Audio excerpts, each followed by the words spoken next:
নমস্কার। আমরা জানি সঙ্গীতের উপরে কোনো বিদ্যা নাই। আজ আমি যে ভিডিওটি প্রকাশ করব সেটা সঙ্গীত শিক্ষামূলক ভিডিও প্রথম পর্ব। আমি একেবারে হারমোনিয়ামের পরিচয় সহ শুরু করছি প্রথম পর্বটা। এই দেখুন, এই যে এটা হচ্ছে সামগ্রিকভাবে এটা হচ্ছে হারমোনিয়াম। এটা হারমোনিয়ামটার বাংলা হচ্ছে সপ্তস্বরা। এটা হচ্ছে বেলুন, আর এগুলো হচ্ছে চাবি, এগুলো চাবি। আর এগুলো নিচে যেগুলো হাওয়া ডেলিভারির জন্য খোলা হয় সেগুলো হচ্ছে স্টপার। আর ভিতরের যে বাঁশিগুলো থাকে সেগুলোকে বলে রিড। বেশ, মোটামুটিভাবে এইটুকু হারমোনিয়াম পরিচয়টা দিলাম। আর এবার স্বরের ব্যাপারে কিছু আমি কথা প্রথমে বলবো। স্বর কাকে বলে? স্বর হচ্ছে, স্বর মানে তো আওয়াজ, কিন্তু গানের ক্ষেত্রে হচ্ছে সঙ্গীত উপযোগী সুমধুর আওয়াজকে বলে স্বর। একটা কাকেরও স্বর থাকে, একটা কোকিলেরও স্বর থাকে। তার জন্যে স্বরটা কিন্তু ঈশ্বরের দান। স্বরটা কোনো সঙ্গীতের গুরু বা শিক্ষক কেউ দিতে পারেন না।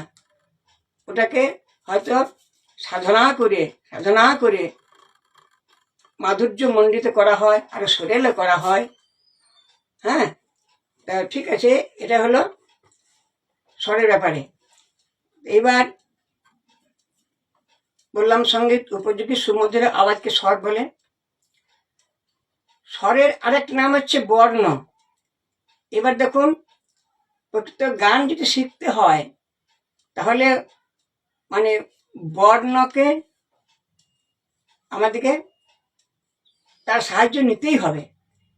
কেননা বর্ণের সংজ্ঞা হচ্ছে গানের প্রত্যক্ষ ক্রিয়াকে বর্ণ বা স্বর বলে।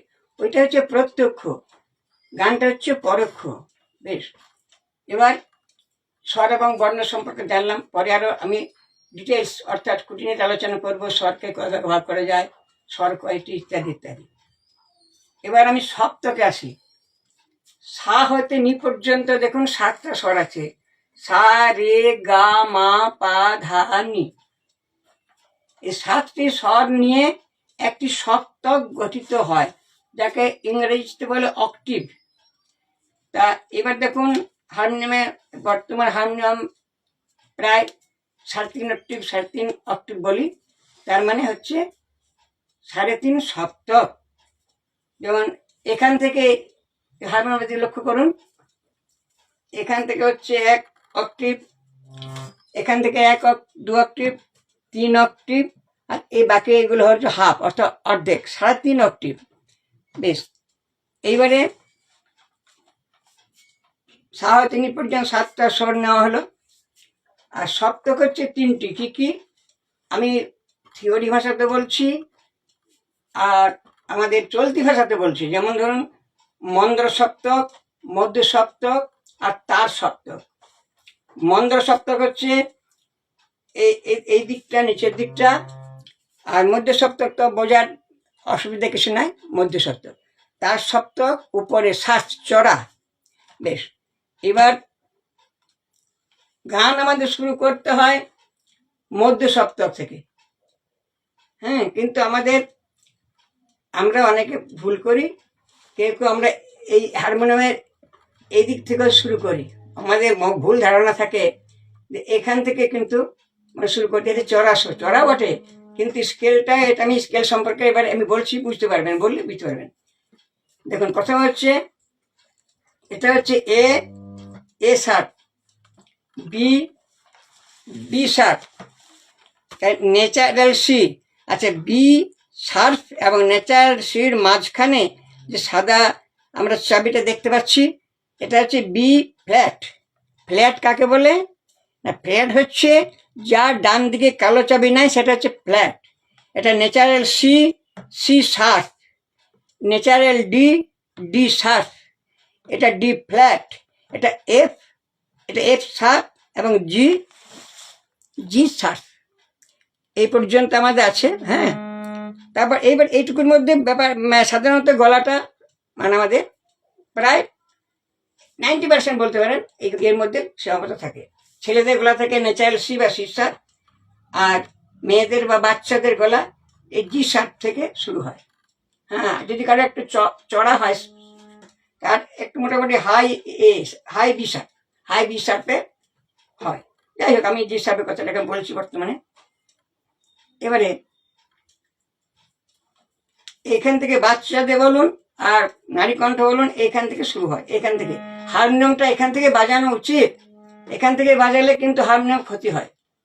অনেকে হয়তো গান শিখে আমার কাছে 1 বছর 2 বছর পর আসছে, আমি বললি হ্যাঁ এখান থেকে বাজাস না, এখান থেকে বাজা। তবে তুই গান করছিস জি শার্পে, হারমোনিয়াম বাজাচ্ছিস এই লোয়ার সপ্তাহে, কিন্তু মিডল সপ্তাহ থেকে শুরু করলাম, মানে মধ্য সপ্তাহ থেকে, তাহলে এখান থেকে শুরু।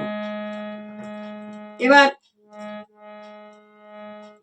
ধরুন আমি বললাম যে ছেলেদের ন্যাচারাল সি বা সি শার্প শুরু হয় একটু মোটা গলা আর বা মোটা স্বর, আর মেয়েদের এই পাতলা স্বর জি বা জি শার্প, ন্যাচারাল জি বা জি। আর হারমোনিয়াম সাধনার আগে হারমোনিয়ামের চাবিতে কেউ কোনোদিন কোনো কিছু লিখবেন না, তাহলে ক্ষতি হয়। বেশ, এবার দেখুন, প্রথমে আমি দেখাচ্ছি শুদ্ধ স্বর। এবার হ্যাঁ, একটা কথা বলি যে সরু মোটা বা পাতলা বা মোটা গলা কেন হয়?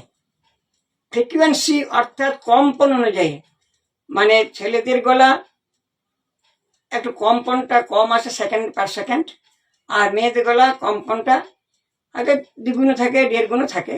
এটা অন্যান্য মানে ব্যাপার আছে। যাই হোক, তার ফ্রিকোয়েন্সি কম বেশি অনুযায়ী পাতলা মোটা হয়। এবার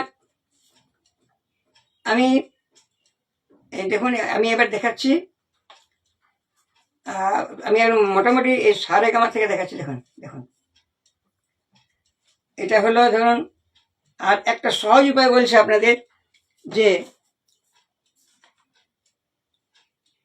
সি বা জি শার্প ছাড়াও যে কোনো স্কেল হোক না কেন, কোনো চাবিতে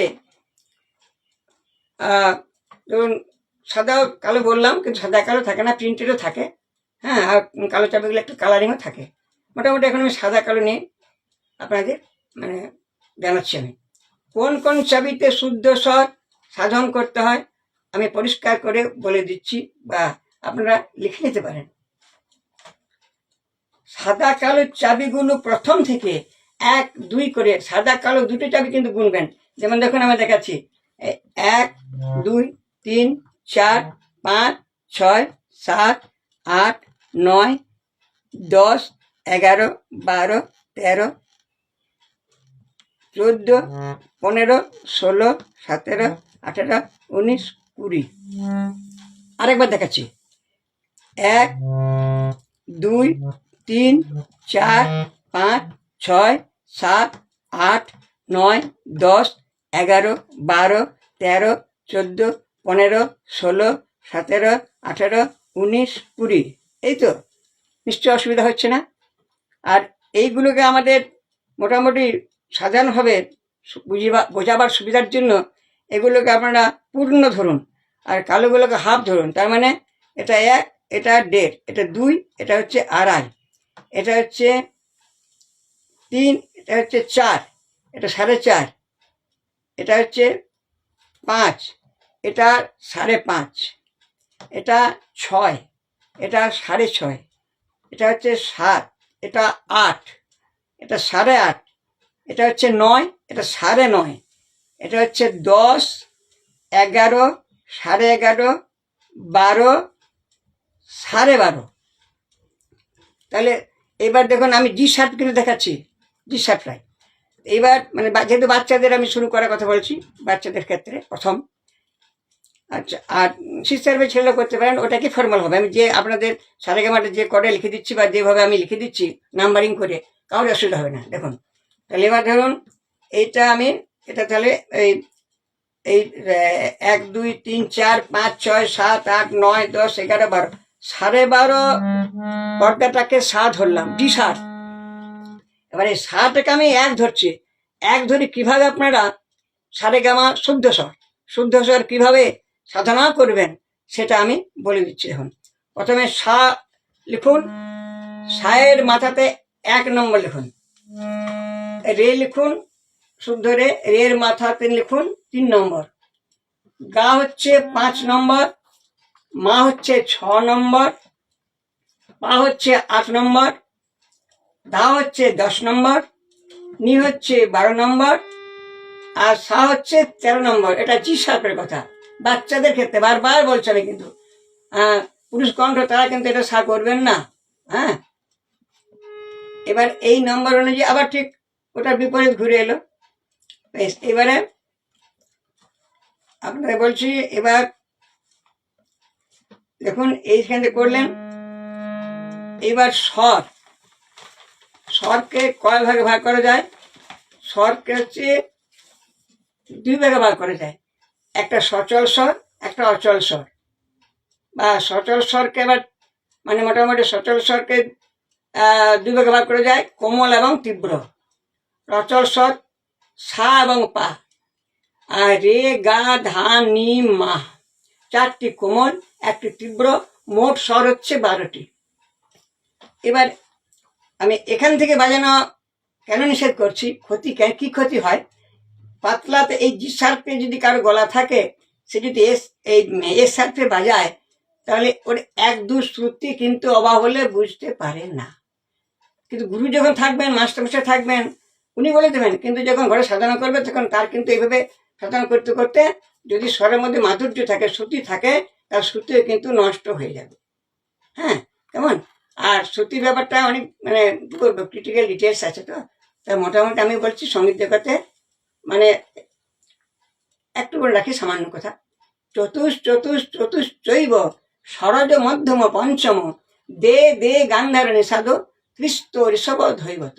অর্থাৎ চতুশ্চৈব মানে 4টে করে, সরজ মানে সা, হ্যাঁ, মধ্যম মানে মা, পঞ্চম মানে পা।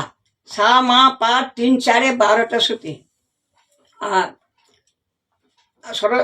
চতুশ্চৈব সরজ মধ্যম পঞ্চম দে দে গান্ধারণী সাধু, 2টি করে, 4টি গা এবং নি, তাহলে 12 আর 4 16, আর 30 ঋষভ ধৈবত, রে 3টে, ধায় 3টে, অর্থাৎ 6টা। তাহলে 12 আর 4 16 আর 6 22। এই 22টা শ্রুতি নিয়ে আমাদের সঙ্গীত জগৎটা আমাদের চলছে, এই 22টা শ্রুতিকে নিয়ে। তা শ্রুতি স্বর ব্যাপারে পরে আমার আলোচনা করব। মোটামুটি আজ প্রাথমিক পর্যায়ে আমি এখানে শেষ করলাম। ভিডিওটা আপনাদের কেমন লাগে জানাবেন। তারপর স্বর কীভাবে সাধনা করবেন, কীভাবে অলঙ্কার সাধনা করবেন, পাল কাকে বলে, অলঙ্কার কাকে বলে, নিখুঁতভাবে আমি আপনাদের বোঝাবার বা শেখাবার চেষ্টা করব। নমস্কার।